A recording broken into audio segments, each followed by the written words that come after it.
That speaks a little bit to our times that we live in, when my wife can go to a craft show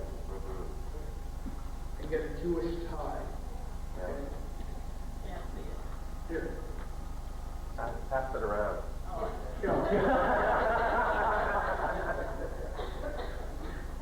Well, I can't be at the morning services, and I really miss it because it's Veterans Day. And how many of you know my illustrious veteran career when I'm a veteran? Not for long. I was only in the Army for 4 years. But I was in the Army, and I really enjoyed being in the Army the short time I was in it. So I really appreciate it when you guys have everybody stand up and come forward who's in the military. I think that's wonderful.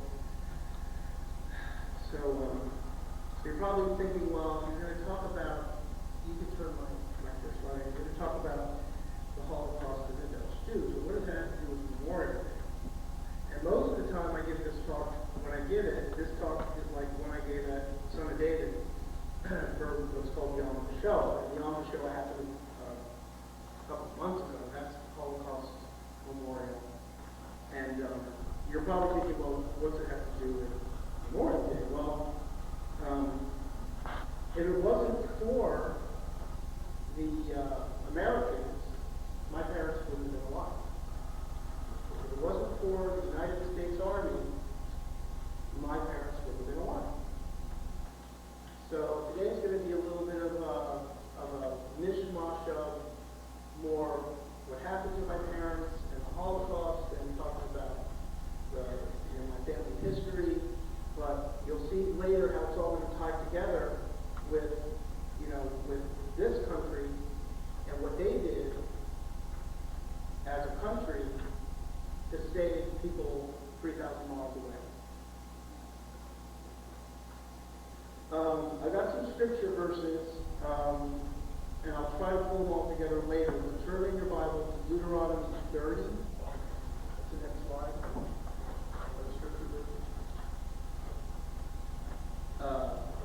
Deuteronomy 30, 1 through 5. And Moses is being spoken to by God in this passage about the blessings and the curses, and saying to Israel that if you follow my commandments, I'll bless you, and if you don't follow my commandments, there's all these curses that will come upon you. But then, after that in 30, he talks about what happens at the more of the end time when they've gone through all the curses and then they realize what's happened. And it says, when the time arrives that all these things have come upon you, both the blessing and the curse, which I have presented to you, and you are among the nations to which the Lord your God has driven you, then at last you will start thinking about what has happened to you, and you will return to Adonai, the Lord your God, and pay attention to what he has said, which will be exactly what I am ordering you to do today, you and your children, with all your heart and all your being. At that point, the Lord your God will reverse your exile and show you mercy. He will return and gather you from all the peoples to which the Lord your God scattered you. If one of yours was scattered to the far end of the sky, Adonai your God will gather you even from there, and will go there and get you. Adonai your God will bring you back into the land your ancestors possessed, and you will possess it. And he will make you prosper there, and you will become even more numerous than your ancestors. And just going on, I didn't want to read 6, but it's going to be interesting when I talk later. It says, then Adonai your God will circumcise your hearts and the hearts of your children, so that you will love Adonai your God with all your heart and all your being, and thus you will live. And the next one is Jeremiah 30. And I've always found it interesting. I don't know if I could do like a number search, but the Jeremiah and the Deuteronomy are about the same subject, and they're always in 30. I don't know if God has a meaning for that, but they're both in 30. Deuteronomy 30 and Jeremiah 30. When this word came to Jeremiah from the Lord, this is what the Lord God of Israel says. Write all the words I have spoken to you in a scroll, for the day is coming, says the Lord, when I will, there's this phrase again, reverse the exile of my people Israel and Judah, and I will cause them to return to the land I gave their ancestors, and they will take possession of it. Now, how similar is that to what we just read? It's not as long and it's verbose, but it's pretty much in Jeremiah saying the exact same thing that he said in Deuteronomy. So it's an affirmation. And the other thing that's nice about it from a Jewish perspective is Deuteronomy is the Torah, the first five books of Moses, which is what the Jewish people think of the Torah, but the Jeremiah prophecy is in the prophets. It's in the Haftarah. Okay? So now you've got a Torah passage talking about the subject, and you've got a Haftarah passage talking about the subject too. You agree? Okay. So that's like double confirmation. Like you got, hey man, you got a Torah passage talking about it, but now you got a Haftarah passage talking about it. You definitely are on something. And then of course you can go to the New Testament and find many, many passages. Then you got a triple play about this subject. Okay, one of my favorite verses in Scripture, and every time I preach on it, it's one of the scriptures where I say to God, now I know I figured this out. You told me once, and there's something prophetic about it, but every time I preach it, I've got to go through it again, because it's not totally clear what he's saying on the first reading, okay? But it's still a beautiful scripture. And just a little plug for Jews for Jesus and Liberated Wailing Wall.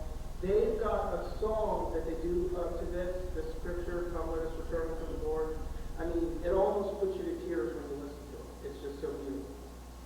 Come let us return to Adonai, or to the Lord, for he has torn and he will heal us. He has struck and he will bind our wounds. After 2 days he will revive us, and on the third day he will raise us up, and we will live in his presence. Okay? The part that I'm always thinking about is the 2 days and the third day. Now, to me, the third day speaks of the millennium, because it says we will live in his sight. When are we all going to live in the Lord's sight? We're living in the Lord's sight now because we're believers, but when are we going to physically live in the Lord's sight? When are we going to see Yeshua? When he returns, right? So when he says, after 2 days he will revive us, and on the third day he will raise us up. Now what I think about this really is that the 2 days is the time from when Jesus was crucified until now. Okay? So when the Jewish people start believing who Jesus is, okay, that's happening now. There are more Jewish people who believe who Jesus is now than ever before. It's practically the same. If you do the numbers, it's the same as when it was in Jesus' day, when all the people who believed in Yeshua were Jewish. Now you all realize that when Jesus was on the earth and after he left, okay, everybody who believed in him, except for maybe Luke, because they thought Luke was a Gentile, was Jewish, right? What? And Cornelius. But those people in the upper room in Acts that all became believers in Acts 2, those were all Jewish people. Those were not Gentiles. Okay? And when you heard things like the Jerusalem church, it was really the Jerusalem synagogue. It was all Jewish people. And if you were not a Jewish person, and you wanted to believe in Jesus, you were in a little bit of trouble, because they were saying you had to become Jewish, because Jesus was Jewish, all disciples were Jewish. Okay? So the part I'm driving at is all of those people who became believers in Yeshua at that time were Jewish. Okay? Then, after all these things happened, the destruction of the temple, the split between Judaism and Christianity, then all the Jewish people started not believing in Jesus. Okay? And that's when God's eye fell on what's called the nations, the Goyim. Okay? And so since then, there's been very few people in the ages who have decided to become believers in Jesus. But look what's happening now. Now the numbers of people are almost or practically what they were back in Jesus' day, and it's growing every day. So I think the 2 days is now. This is the 2 days, the second day, that he's going to revive us.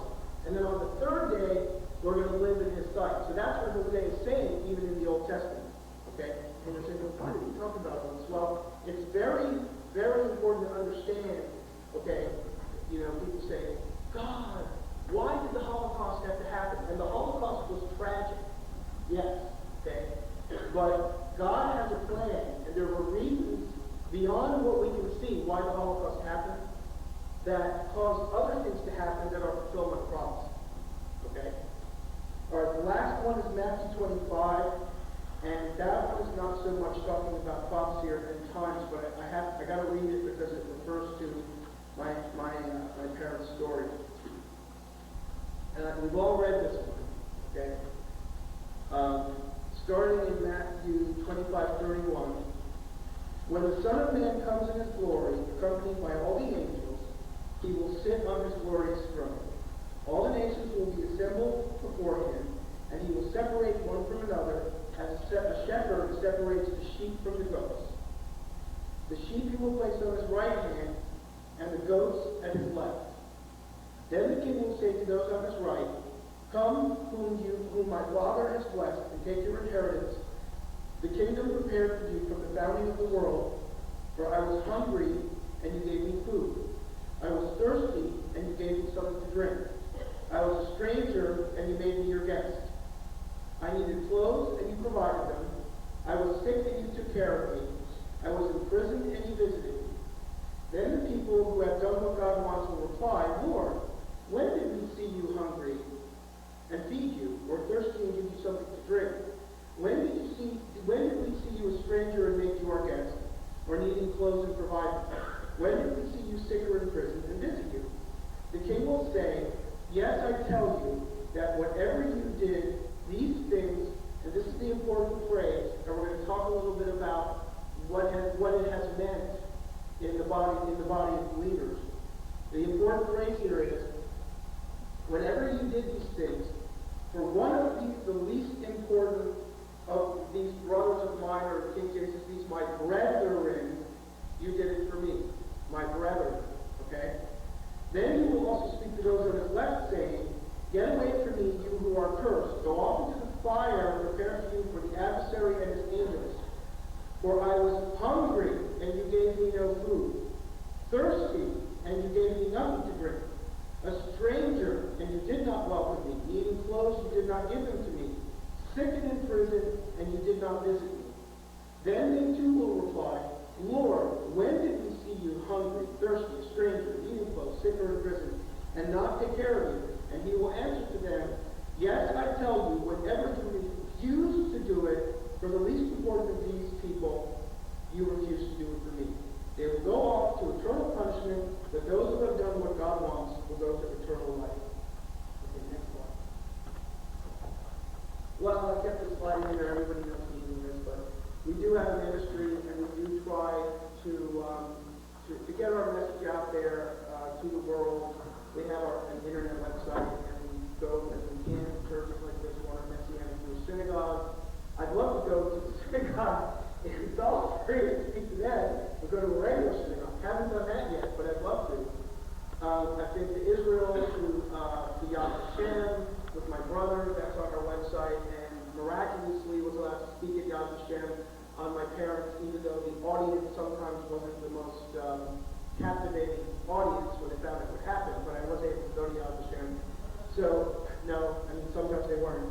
But, our mission at Light Beacon Ministries, and believe me, Light Beacon Ministries was Liz's ministry before I even met her. Right, Liz? It's the Lord's idea. Yes, the Lord's idea, Liz. You had the ministry. I just married you. No, but Liz really does have a heart for the Jewish people that she had even before she met me. And I think the Lord told you many times that you were Jewish yourself, and told you that you had to, help the Jewish people. And so, that's what we want to do, is help the Jewish people through writing, through articles, through speaking, through going to Messianic Jewish congregations, to going to churches, doing things like Passover Seder's, talking on the feasts, and sharing the good news of Yeshua to the Jewish people and sharing to the church on how to relate to the Jewish people. Okay, next slide. So you got to to understand what's going on in this story. You got to understand a little bit of my family history. My parents were Holocaust survivors from Holland. It's pretty evident.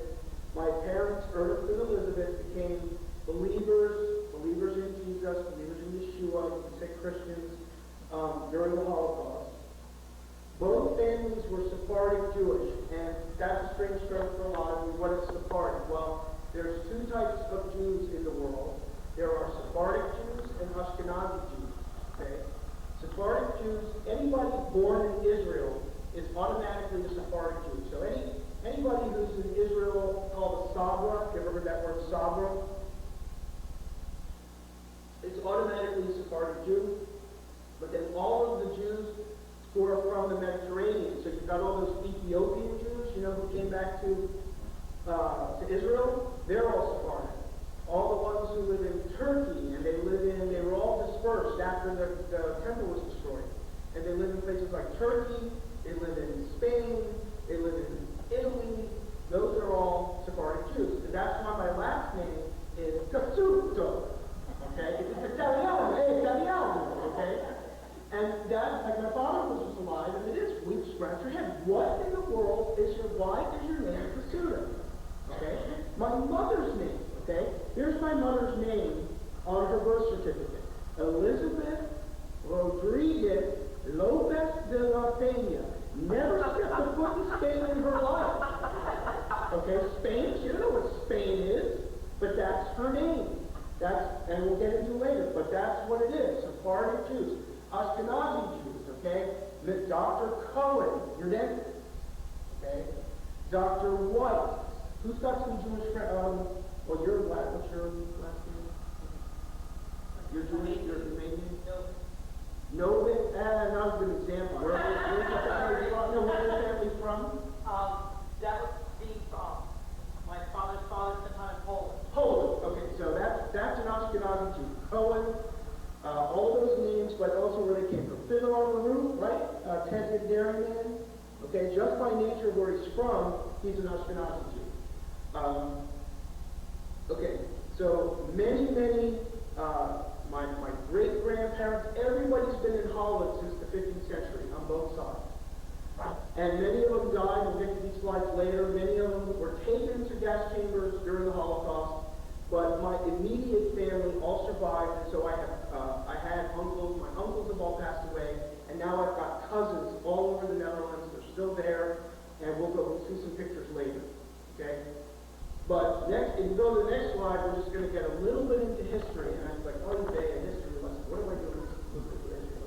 But it's important, because if you don't understand the history, you're not going to understand especially where some Jewish people are coming from, and you're not going to understand the whole dynamic of what happened, especially to my family. So I love this slide because you can always say this little thing from your school days. In 1492, Columbus sailed the ocean blue. Okay, very good. But, you know what else Columbus did? You know what else happened in 1492? I read this book, and I recommend everybody to read it. I don't know the author's name, but there's no other book by this name. It's called the Alhambra, Alhumra, the Alhambra Decree. Oh, it's out there on our book table. I recommend you read it to get, it's kind of like a fictionalized version of the Spanish Inquisition, okay? But he based his book on a lot of research, historical research, okay? So Columbus sailed the ocean blue in 1492, but the other thing that happened in 1492 is that Queen Isabella kicked all the Jews, expelled all the Jews from Spain. She did that unilaterally. No Jewish people have to live in Spain anymore because they're not Christians, and they weren't going to submit to saying they were Christians. Many of them did, and they were called Marranos. And what a Marrano it was somebody who outwardly professed to Queen Isabella that they were a Christian, but then inwardly in their home remain Jewish, okay, just to save their lives. But many of them didn't. So in 1492, she got frustrated and kicked all the Jews out of Spain. And she really, truly, if you read the book, she did that, she thought, because God told her to. How many people that took believe that God told her to kick all the Jews out of Spain? You think God told her to do that? I don't think God told her to do that, okay? That's just my opinion. Okay, so what happened is, and the theory, what the book says, and I really believe this, is that Christopher Columbus was Jewish. Okay, he was a moron. His family line was Jewish, but he was a noble in the court, and Queen Isabella had a big problem because how was she going to kick all the other Jews out of Spain, many of them who were also nobles, but leave Chris baby there because everybody liked him. Okay, you either kick everybody out or you don't kick anybody out, right? That's not fair to leave Chris there. Okay. So what she said was, ooh, Chris, old boy, wants to go on this really ludicrous trip to America. Remember? What? Yeah, and what did she think was going to happen to him?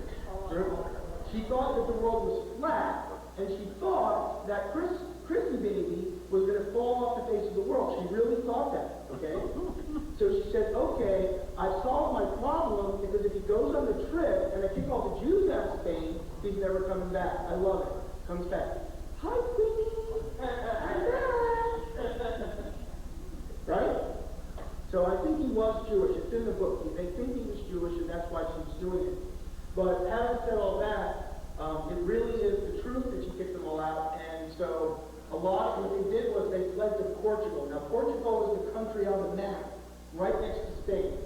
Okay? And the reason that's important is when you look at Judaism, you'll hear another term, like if you go to where my uncle lives, called Portuguese Judaism.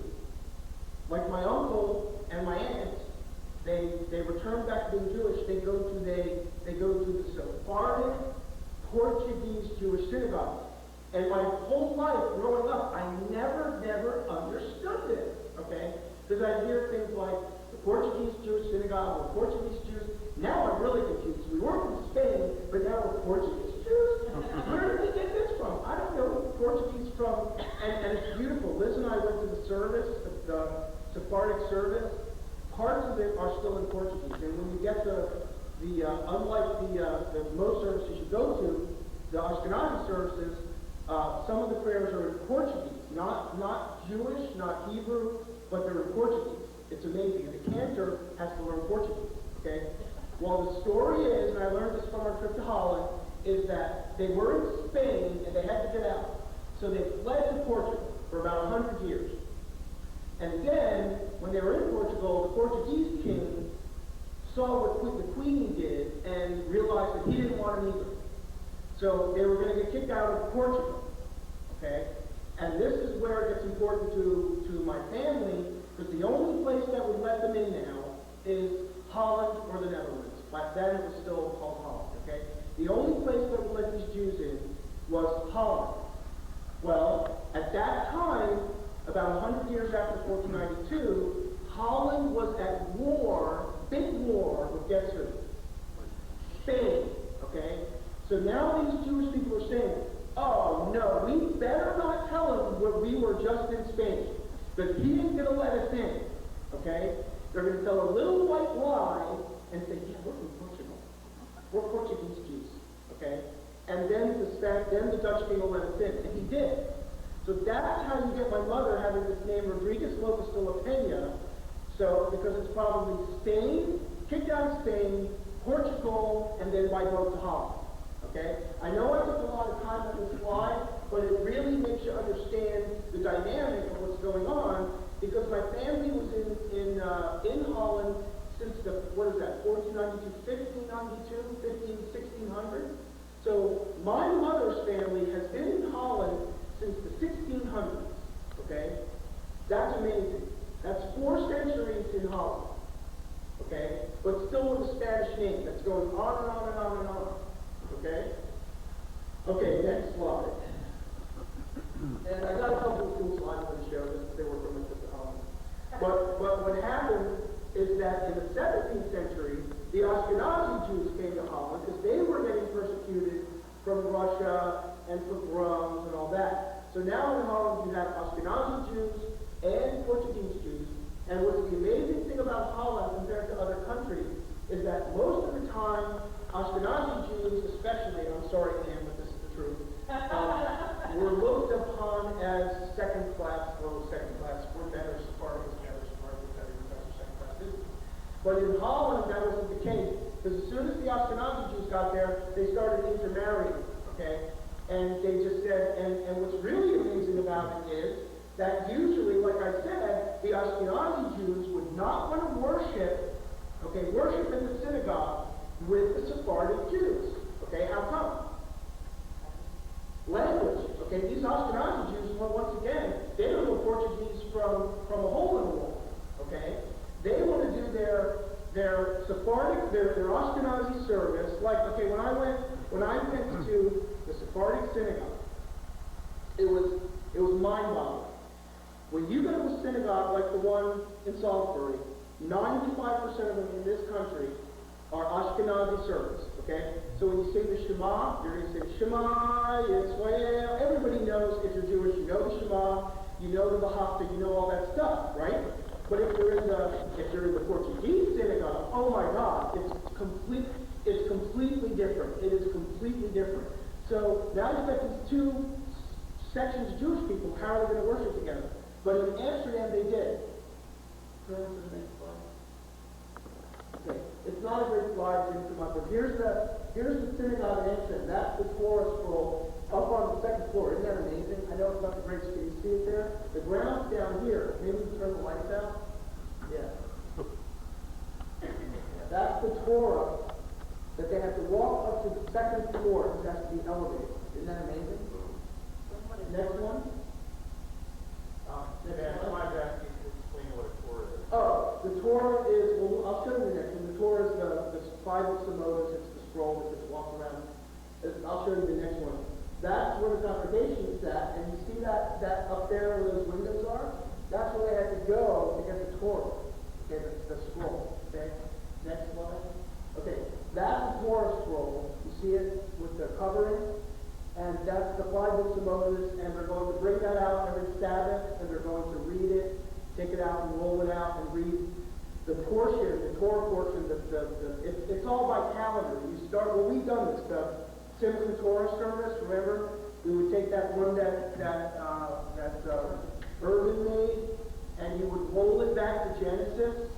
So in what is that, October, after Tabernacles, that's going to be the end of the cycle, and you're in Deuteronomy, and then you're going to roll the scroll back to start Genesis, and every Saturday you're going to read a different portion starting Genesis 1:1 and so on and so forth. Okay, so that's what they had. These are older ones that are now in the museum there, but both groups, the Ashkenazi Jews and the Sephardic Jews, all came together in 1675 to worship in that one synagogue that I was showing you, and that's also been that way in Amsterdam since then. It's amazing. There's one synagogue everybody went to. My father and grandfather didn't even live in Amsterdam. They lived in The Hague, and they still were members of that synagogue and would go 30 or 35 miles from Amsterdam to The Hague on Jewish holidays. Okay? Because that synagogue became like the focal point for both groups. Okay, next slide. Okay, there's my dad. There's my mom. After the war, I just threw that one in there to get us back to the subject now. So there's my mom, Elizabeth Rodriguez. There's my father, Ernest Cassutto. Okay, next slide. Okay.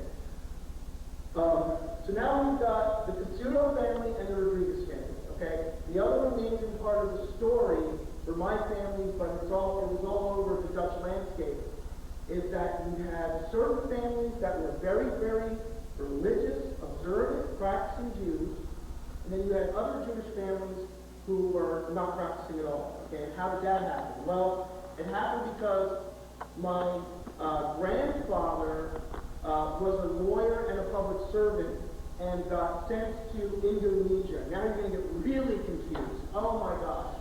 Now he's telling me his father was born in Indonesia where all the unrest is and the Muslims are. Okay? Yes, my father was born in Indonesia, as was my uncle. Okay? And that was because in the 1900s, that was not Indonesia. That was a colony, just like our country was a colony of the British in the 1700s. Indonesia was not Indonesia back then. It was a colony of Holland, okay? Because Holland had a big navy, and they would go down to these Indian places and get spices, and it's called the Dutch East India Company. If anyone's ever heard of that. So my grandfather was sent to Indonesia, and my father and uncle were born in Indonesia, and there ain't no rabbis in Indonesia, okay? There's no rabbi, there's no synagogue in Indonesia, there's no moil. A moil is the person who does the circumcision. What my father used to say when he talked about all this is that he wasn't circumcised when he was 8 days, because they would have had to bring the moil 10 days by boat from Singapore to Indonesia. Okay? And they weren't going back to Holland just to circumcise. Okay? So my father wasn't circumcised. Okay? He was Jewish, but he was not circumcised. Very important to the story, if you remember the story later on, this is all God, okay? Why my father wasn't circumcised. Okay? He wasn't circumcised because he was born in Indonesia. The family back in Holland was very, very practicing. My grandfather was the head of the synagogue, my great-grandfather was the head of the synagogue in The Hague and all of that, but the immediate family was not because of their distance from Judaism, okay? Next slide. Okay. I pillaged my cousin's website. I just did this week because I was able to do it. Okay, do you see the palm tree? Okay? That's Indonesia. That's my grandfather's and grandmother's first house in Indonesia in 1915. Okay? That's clearly not Holland, you agree? Okay, next slide. Okay, there's my grandfather, Isaac, and my grandmother, and I believe that's my uncle, and I believe that's my dad, and boy, do I look like him when I was a kid. Okay? And that was in Provolongo, 1925, 1926, okay? So that's like, okay, 1915 to 1930, they've been living in Indonesia 15 years. Now, if you've been living in someplace 15 years, okay, when you get there and you're Jewish, year one, you might light some Sabbath candles, you might remember when Passover is, and you might do that. But how about 15 years later? Do you think you're still doing it if there's no synagogue and no rabbi? You're just hanging around in Indonesia. Okay? Next slide. Okay, so then, as the political climate starts changing, my grandfather and grandmother and my father have to move back to Holland. And for my father, that was the biggest bummer in the world. He loved Indonesia. It was always warm, and he could eat the Indonesian food, whatever he wanted. And he, went to school, and he loved Indonesia. He loved animals. They had a big farm. But then they had to move back to Holland. We used to call it cold, dusty, dreary Holland. Now, because geographically, Holland is in the North Sea, right? Everybody know where Holland, Netherlands is?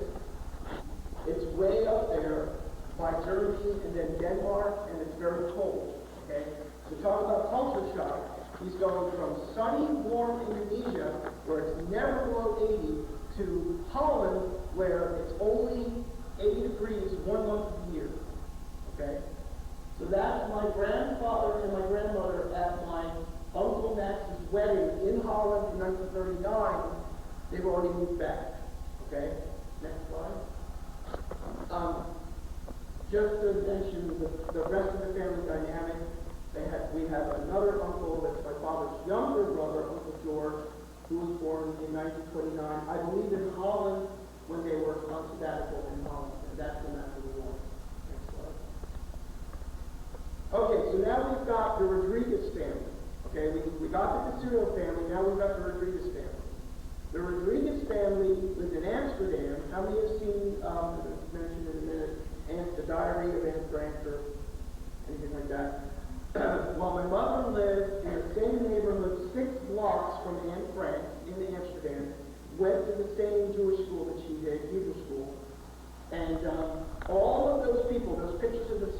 you saw, all of those people went there. Anne Frank went there when she came.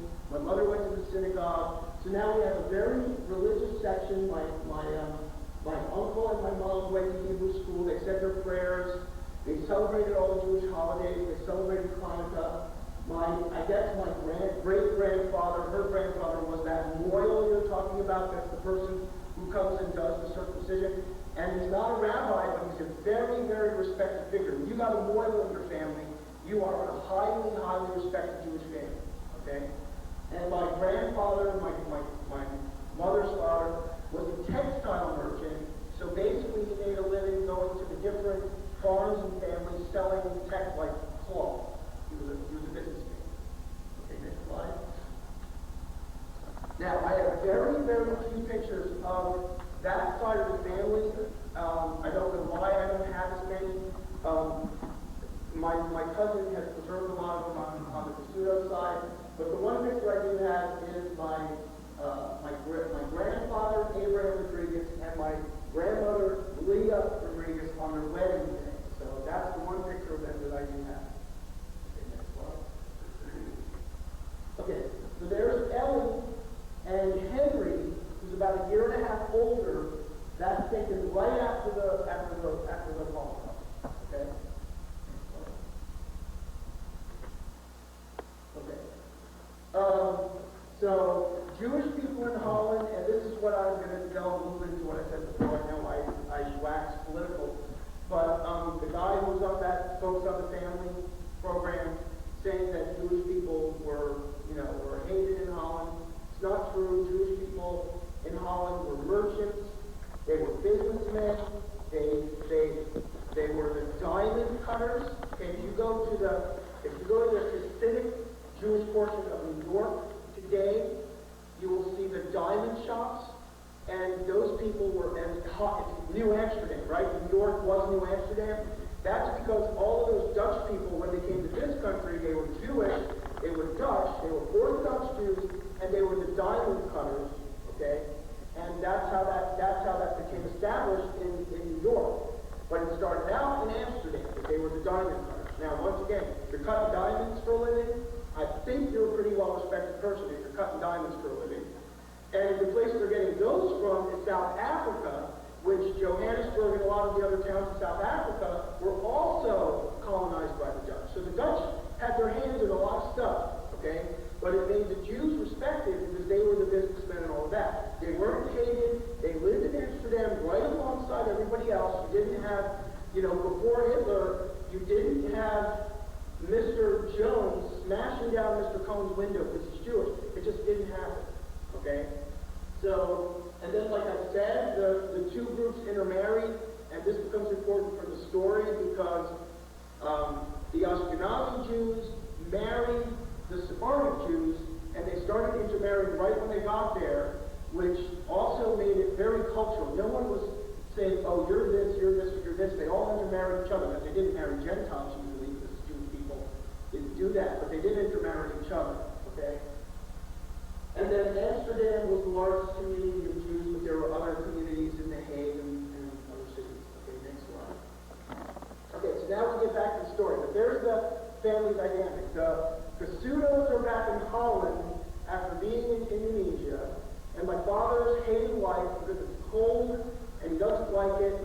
When they moved to a place called The Hague, which is where the Peace Palace is, we know The Hague, which is where the Peace Palace is, his life started getting a little better because The Hague is where all of the colonials who were in Indonesia started moving back to, and so my father could get his hands on Indonesian food at least, okay? So in The Hague, he could at least feel a little bit more comfortable because he could get his hands on Indonesian food. There were Indonesians living in The Hague, and that kind of thing. And when he moved back, he started getting some friends and he started conversing with a family called the Winkels. Now here's a picture of the Winkels. Which I'm pointing. There's my dad. You see the woman and then you see the man right there? There's my dad, and that's Hetty Winkel. Okay? Now this is exactly what I was talking about with this intermarrying. My last name is Cassutto. Her last name is Winkel. Okay? She's Jewish, just as Jewish as he is, But what kind of Jew is she? Who's been following? She's Ashkenazi, right? And they've been intermarrying, the Ashkenazi Jews have been intermarrying the Sephardic Jews ever since they came. So this is the most natural thing in the world, okay? Now the one thing I will say, that I'm always conflicted about, is that they were kind of related. Oops. But my father didn't care. Kind of a dad quirky thing, he didn't care, okay? So that makes me thankful. My father starts liking her, okay? She's got a beautiful voice. My father was into music just like I am. That's 1938. Let's do the next slide. Okay, beautiful. There's Hetty Binkle at about the time my father was dating. She was like 16 or 17. Okay. Next slide. Okay. There's a picture of my father. So now my father's back in Holland. It's about 1938, 1939. He's in The Hague. He's in school. He's Joe. He calls himself Joe Cool. Do you like that phrase? He's Joe Cool. He has his jazz band. There he is playing the saxophone. Okay. So life's picking up for my dad a little bit. He's back in The Hague. He's in school. He's got a girlfriend. He's got his jazz band. And Hetty sings with him, and they go all these different places to sing. And so he's not having too bad of a life. It's all looking pretty good for him. Okay. The first band was called the Music First Boys. Okay. Next slide. Okay. So you're a young kid. You've got your band. You've got your girlfriend. Oh, and then the other thing is he was called up into the army, the Dutch army, because by 1939 the Dutch did start to see the handwriting on the wall that something was going on, so they enlisted more people into the Dutch army, my father being one of them. I don't have a picture of him in his army uniform, but I always got a kick out of it because I was in the army too, and he was also in the army, so even that went full circle. I mean, he was in the army for like 2 weeks, okay, or maybe a month, okay? What? No, really, he went to like basic training in the army, in the Dutch army for like 1 month, okay? But the thing is,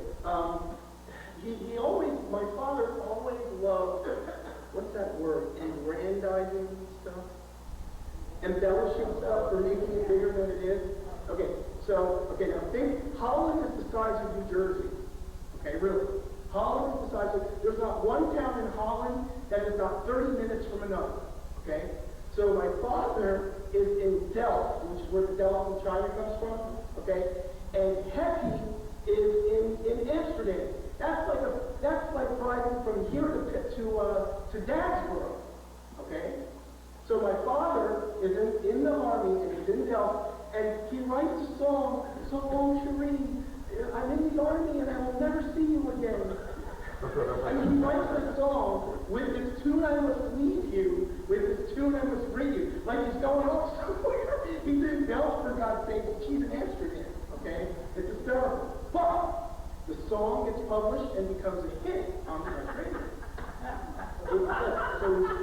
So he's got his band, he's got a hit song on the Dutch radio, he's got his girlfriend, he's in school, he hates school. My father told me that he hated it so much that he'd be out in the day and all night, and then he'd study, he'd cram for a French test about, for 5 hours, he'd stay up all night, and then he'd get a C, because he was up all night partying, okay?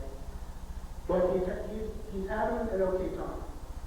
Okay, so May 10th, 1940, okay, he was studying for a French test on May 10th, 1940, okay? Bombs going off everywhere, okay? Bombs like, he said it was like the worst fireworks you've ever seen, okay? So what happened on May 10th, 1940? Hitler invades Holland, and he bombs the port of Rotterdam for 3 days, and then tells the Dutch people he made a mistake. Okay, because he bombed them, they surrendered after 3 days, but he still bombed them, and they said, "Oh, I'm really sorry, I didn't know you were going to surrender, so I'm going to bomb you." So he did that. And then after he bombs them, he invades Holland, and they appoint like a German, a Nazi overseer, and the Nazi overseer says that everything's going to be cool, we're friends of yours, we're just going to hang out and take Holland over and change the government a little bit. They do things like release all of their soldiers. So they capture these Dutch soldiers when they invade, and then they just release them all. We're cool, we're happy. They're not going to have any prisoners of war. Nothing's going to change in Holland. Everything's going to be fine. Okay? Okay. So, yeah, promise little changes. So now that's May 1940. So by November of 1941, a questionnaire goes out to all the Jewish people in Holland. A questionnaire. And it kind of looks like, you ever thought of a census form? It kind of looks like a census form. I mean, Hitler really had a smart way of stuff. So he makes it look like a census form, but it's only going out to the Jewish families. And it's asking them how many Jewish families. My father and my mother, they were young, but I don't think my grandparents knew a clue as to why they were being. What do you think? You get this form from the government, and it basically just asks you all these questions, and one of them asks, who are your grandparents? Would you wonder? Or would you just fill it out? Oh, it's the government, right? But they're doing it to get a sense of how many Jewish people there are in the country. Okay? And then after they do that, they pass what are called the Nuremberg laws. And I could stand there for hours going over all the history of this, that they did it in Germany first. But the Nuremberg laws are from the town called Nuremberg, Germany. That's where they were conscripted. And it's things like the big one, of course, is no Christian can marry a Jewish person. Okay? But then you've got all the other ones like no buses, separate trains, separate shops. Jewish people can only shop in certain stores at certain times of day. And this is the part that my mother, when she was alive, my father, especially my mother, truly did remember. Because now it starts affecting the kids. Okay? You can only shop from 3 to 5. Okay? All the other people can shop in the store, and then what happens? All the food's gone, and then you can only shop, if you're Jewish, from 3 o'clock to 5 o'clock. Okay? No radios, so all the Jewish people had to turn in their radios. Okay? And separate schools, and my mother, I don't know as much about my father, except that I know that he had to stop going to school.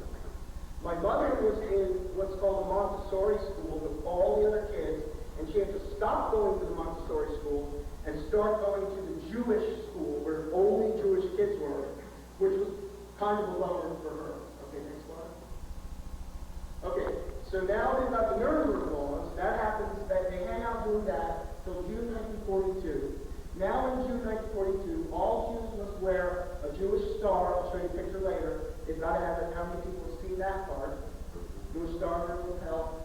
The Nazis are calling men between the ages of 16 and 40 into what they call labor service in Germany.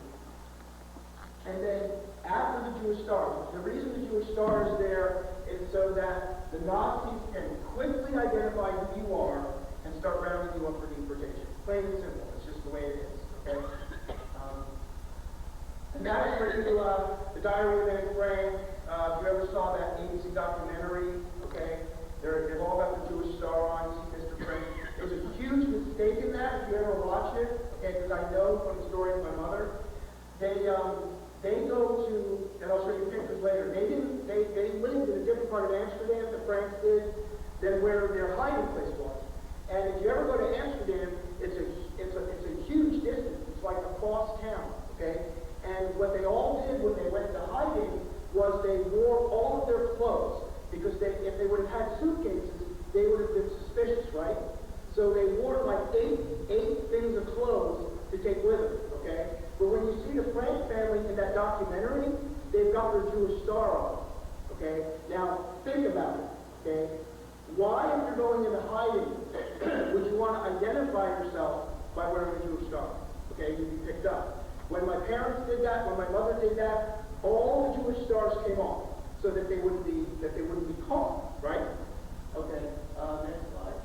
Okay, there's my uncle's Jewish star. My father had his Jewish star for years. I remember my father's Jewish star being in all places. His wallet, he kept kept the darn thing in his wallet. And I think what he wanted to do is when he was, talking to a Jewish person, he wanted it in his wallet so he could show it to them, okay? But I don't know where, it's a shame, I don't know where my father's Jewish star is. That's my uncle's Jewish star, who I think my cousin had. Next slide. Okay, getting back to my mother, my mother is in Amsterdam. So I guess what you're beginning to realize is these two people during World War II, okay, they don't know each other at all, okay? They live in completely different parts of Holland, and so they don't know each other at all. My father and mother don't know each other at all. My mother and my uncle and my grandfather and my grandmother are getting really scared. They're living in the middle of the Jewish section of Amsterdam. People are getting deported around them all the time, and they're saying, what are we going to do? Well, my grandfather on that side is a textile merchant, and he's got people that he's selling textiles to, saying, you don't have to get deported, okay? And that's another thing about that gentleman I'm talking about, because these people, the people that hit my mother weren't even Christians at the beginning, okay? If you read interviews with this person, Brad Russell, he was not a practicing Christian. He did what he did on moral grounds, because he thought what the Nazis was doing was horrible. So it's kind of ludicrous to me to say that the whole Dutch nation was thankful when the Nazis showed up, okay? So he had a pharmacy in about 18 miles from Amsterdam, and there's a picture of the front of it, and the hiding place of my grandmother and my grandfather and my mother was about in his attic, and it was about the size, according to my mother, it was about from here to here, and then back here, and then like that. That's about how big it was for 4 people, and then after that, 8. 8 people, 2 of the kids. For 9 months, and because the pharmacy was down there and people were in it, my mother and my uncle could not be on the floor from 9 o'clock in the morning until 5 o'clock in the evening. They had to be on a bed. Okay? How'd you like to be 12 years old and the kids here? Brittany, how'd you like to be on a bed for 8 hours a day and you couldn't move, you couldn't speak? Could you do it? My mother had to. Lots of books. They bought books. My mother was the best crossword puzzle doer in the world. She could get a crossword puzzle done in 2 seconds because that's what she had to do on the bed. Okay? Next slide. Okay. Just pick more pictures of Holland because we went there. That, if you ever saw the Diary of Anne Frank, and just as you can see, if you've ever seen the Anne Frank house, Anne Frank's house was a palace compared to what my mother was in. Because Anne Frank's father had that store, and he took the store when he couldn't run it anymore and have it, and changed it into the hiding place. So Anne had her own room, Margot had her own room, no own room for my mom, okay? But that, if you ever saw the diary or saw the movie, when she goes up into that attic and she can hear bells, that's because that tower is right there. That's the tower that she's hearing when she hears the bells, and she's up there with, what is his name, Peter, and she's falling in love with Peter. That's the tower that she sees. Next slide. Okay, so there's my dad. I know I'm jumping back and forth, but that's how kind of the book goes. The book jumps between my mother's story and my father's story. Okay? So my mother's story is one story, and my father's story is one story. There's my father with Hetty, and my father has to go into hiding. The part where my father's story gets really interesting is that he definitely has friends by 1942 who are Dutch Christians. And they're the ones saying to him, he gets a letter that he has to go be deported. They're the ones saying to him, these Dutch Christians, you don't have to submit to this. Okay?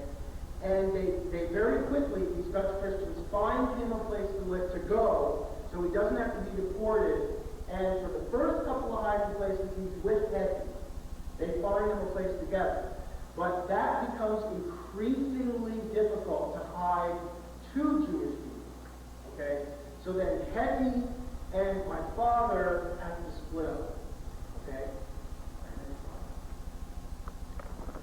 Now, at this point in doing this, I have to make an apology, and the apology is that's, I know you want to find out all these things, but that's where I'm going to leave you, because it wouldn't be any fun if I told you the rest of the story. So, I mean, no, really, because if I tell you the rest of the story, you know, if you did want to buy the book, it's no fun. I want you to buy the book and read it for yourself. And it's, you know, obviously I'm here so they made it, right? But, you know, but you want to find out. I mean, you know, basically what happened is, in Holland, is that the Jews were rounded up, many Jewish people were rounded up, and they were taken to this place. If my mother would have been caught, how about do it that way? If my mother would have been caught, she would have been taken to this place in Amsterdam called the Jozef Salisbury, now it's called the Hollandse Salisbury, which was a theater. It was a theater where productions were done, that the Nazis converted into a holding tank for the Jews, okay? And it was right on the train line, and the tram line, so that right on it you saw it, so that the tram would just pull up to here with a train full of Jews, and they would be taken here, awaiting deportation to wherever you're going to go, like Auschwitz or whatever, okay? Right now what it is a museum, kind of like a small memorial museum to the Holocaust in Holland. Okay, I'll show you the next slide. There's the inside, and there's like a memorial right there. Now, if you can get a picture of that, this wall and that wall, can you see it? Okay? Packed full of Jewish people. As many as they could pack in there. No plumbing, no food, no water. Okay? Just waiting there until the next train came to take them to wherever. Okay? And when they went on that train, that was their trip from Amsterdam, which is in western Holland, to the east, if you look on a map, so that's many days in a cattle farm. Once again, no food, no water, no plumbing, no nothing. Okay? Next slide. Okay. Inside of the Jozef Salisbury, it's got a little plaque, loosely translated. These are the families, the fathers, mothers, uncles, aunts, brothers, sisters, cousins, and grandmothers and grandmothers.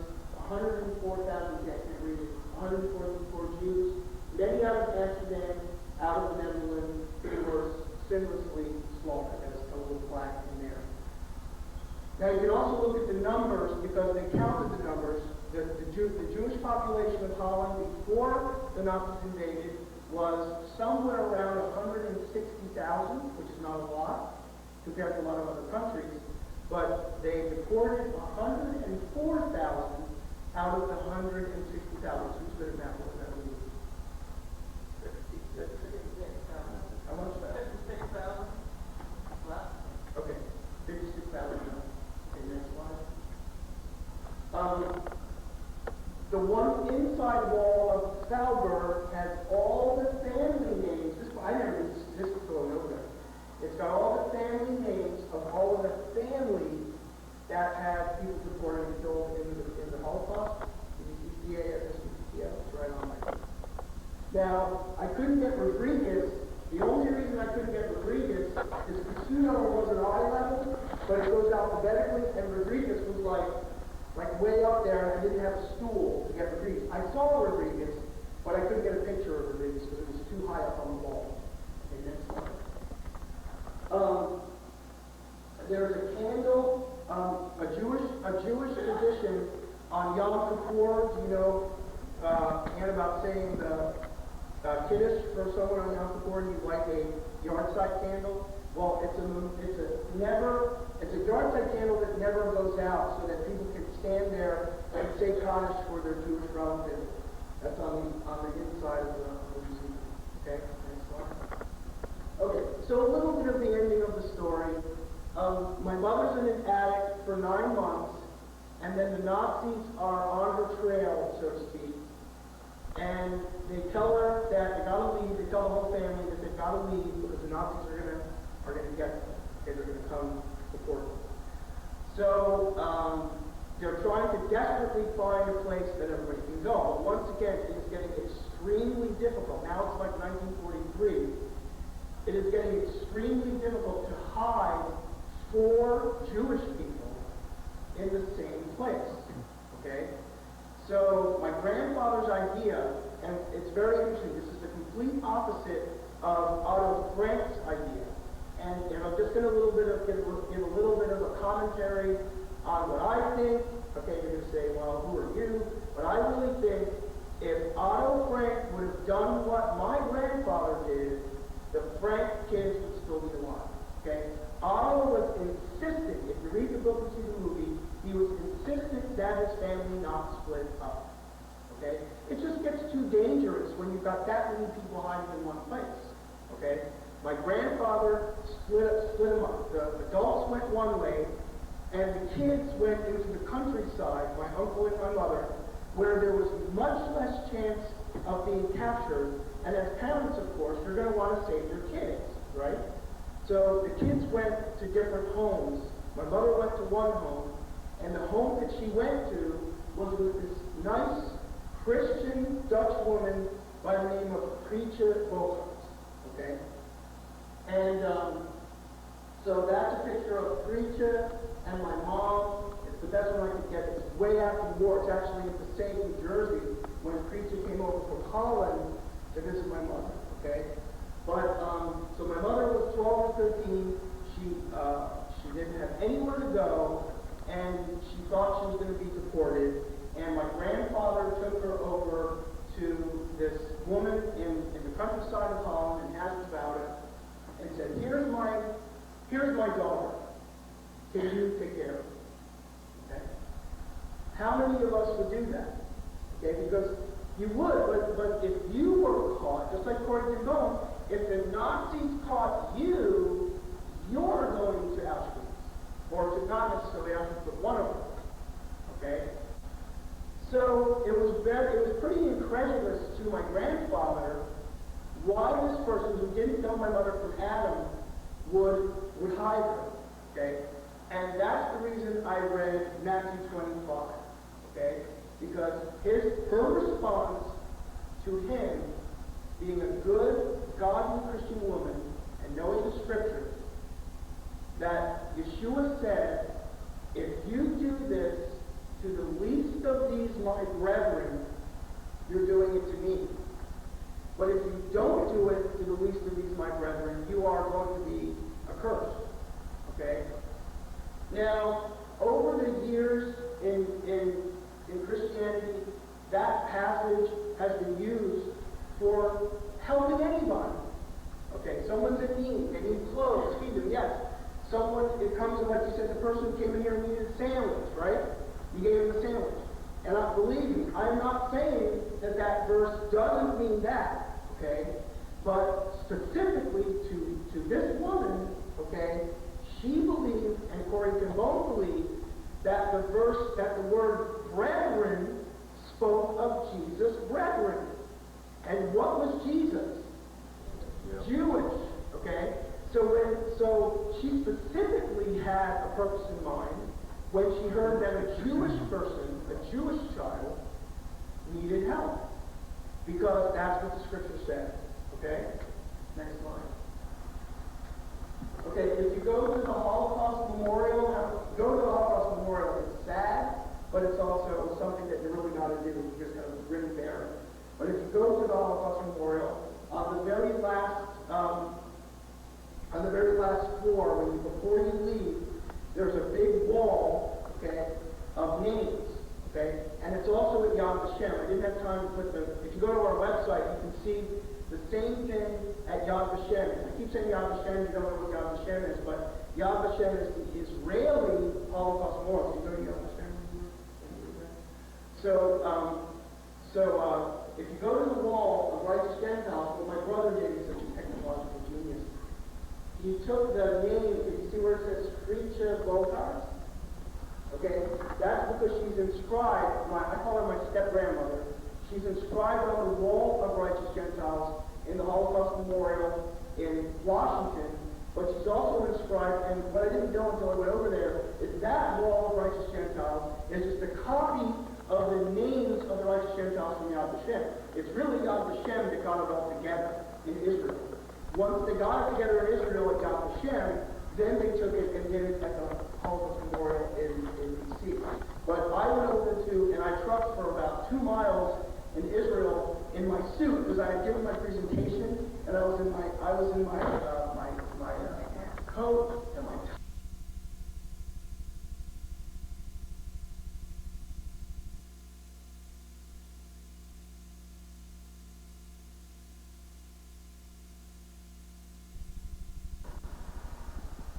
Let me get back. Finally liberating Holland, okay, and Germany, and liberating Western Europe, my parents would have probably been caught eventually and gone, okay? Does anybody think that? That if it wasn't for that? So, if them to tribute, my parents became American citizens and were totally faithful to the cause of this country because of what they did for them. If you heard my mother talk sometimes, she did complain a little bit how long it took. Like I heard her on this one thing she was talking, and she said, "My goodness, you guys, how long did it take you?" But you don't realize, unless you study history, how long it did take the United States and Britain and who's the third one? I think Britain and who's the third one? Russia. Yeah, Russia. Yeah, you're right. To do that. Like my father, one thing I will say about what was critical to my father's survival in the U.S. Army, anybody ever read or heard of a book called A Bridge Too Far by Cornelius Ryan? Okay. It's a very good movie. It has a lot of stars in it. A Bridge Too Far is the story of a doomed, failed expedition from the British general, what's his name? Montgomery, thank you. To try to end the war early. He was trying to, it was August, September of 1944. He was trying to end the war, okay? Well, what does that have to do with my family? And what does that have to do with the U.S. Army? Well, this is God, okay? The mission failed, okay? It was a dismal failure. It prolonged the war. The war had to go on for another 8 months after